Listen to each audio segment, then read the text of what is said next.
বর্তমান সময়ে রাগ একটি খুব সাধারণ বিষয় হয়ে গেছে। কথায় কথায় ছোট ছোট কাজের মধ্যে আমরা রাগ করে বসি। মাঝে মধ্যে এই রাগ আমাদের জন্য কল্যাণ নিয়ে আসলেও অধিকাংশ সময় এই রাগ আমাদের জন্য অকল্যাণ নিয়ে আসে। তাই আমাদের এই হুটহাট রেগে যাওয়াটা নিয়ন্ত্রণ করা উচিত। আজ আপনাদেরকে এই রাগ করা নিয়েই একটি গল্প শোনাবো।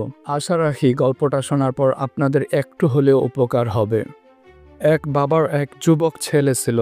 সে মানুষদের প্রতি প্রচুর রাগ করত আর রাগের বশীভূত হয়ে অনেকের সাথেই বাজে ব্যবহার করত।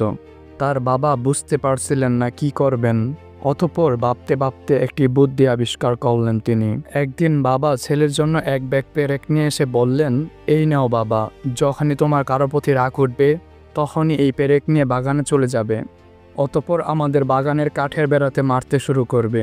আর ছেলেটি নিজেও বুঝতে পারছে যে সে রাগের কারণে প্রচুর হিংস্র হয়ে উঠছে, তাই সে বাবার পরামর্শ সাদরে গ্রহণ করলো। প্রথম দিন ছেলেটি একজনের কথায় রেগে বসলো, তারপর দৌড়ে সোজা বাগানে চলে গেল। পেরেক নিয়ে মারতে শুরু করলো, কিন্তু পেরেক মারা এত সহজ ছিল না। তবুও সে জোরপূর্বক মেরে মেরে নিজের রাগ কমাতে লাগলো। অতঃপর 37টা পেরেক মারার পর তার মেজাজ ঠিক হয়েছে মনে হলো। তারপর সে বাড়িতে ফিরে এলো। পরের দিন আবার একজনের কথায় রেগে গেল, আবারে দৌড়ে বাগানে চলে গেল। এবারে 25টা পেরেক মারতেই রাগ উধাও। তারপর বাড়িতে আবারও ফিরে আসলো। এভাবে রেগে যাওয়া, অতঃপর পেরেক মেরে রাগ কমাতে লাগলো সে। 10-12 দিন পর দেখা গেল সে আর আগের মতো রাগ করে না। তাকে উল্টো পাল্টা কিছু বললেও সে সেই কথা কানেই নেয় না। তারপর সে তার বাবাকে খুশি মনে এই কথা জানালো। অতঃপর তার বাবা ছেলেকে বলল, তোমার কাজ এখনও শেষ হয়নি। তুমি যে পেরেকগুলো সেই বেড়াতে মেরেছ তা এখন তোমাকে একটি একটি করে উঠাতে হবে। কিন্তু এ কাজে মোটেও বিরক্ত হওয়া যাবে না, তবেই তোমার রাগ আরও কমে আসবে।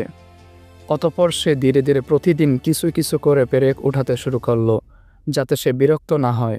যে পেরেক সে 8-10 দিনে মেরেছিল তা উঠাতে তার 15 দিন লেগে গেল। তবে সে দিন শেষে সফল হলো এবং তার রাগ অনেকটাই কমে গেল। অতঃপর সে এই খবর তার বাবাকে জানালো।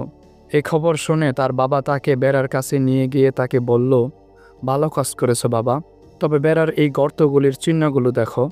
এই বেড়া আর কখনোই আগের মতো চেহারা পাবে না। শত চেষ্টা করলে তুমি এ কাজে সফল হবে না। তেমনিভাবে তুমি যখন রাগান্বিত অবস্থায় কাউকে কিছু বলতে, তখন তাদের অন্তরও এমন গর্তের সৃষ্টি হতো। মানুষকে ছুরি দিয়ে আঘাত করা যায়, আবার সেই ছুরি বের করে চিকিৎসাও করা যায়, কিন্তু ক্ষতস্থানে যে চিহ্নটা থেকে যায় তা কখনোই মোছা যায় না। বর্তমান সময়ে এমন কেউই হয়তো নেই যে রাগ করে না।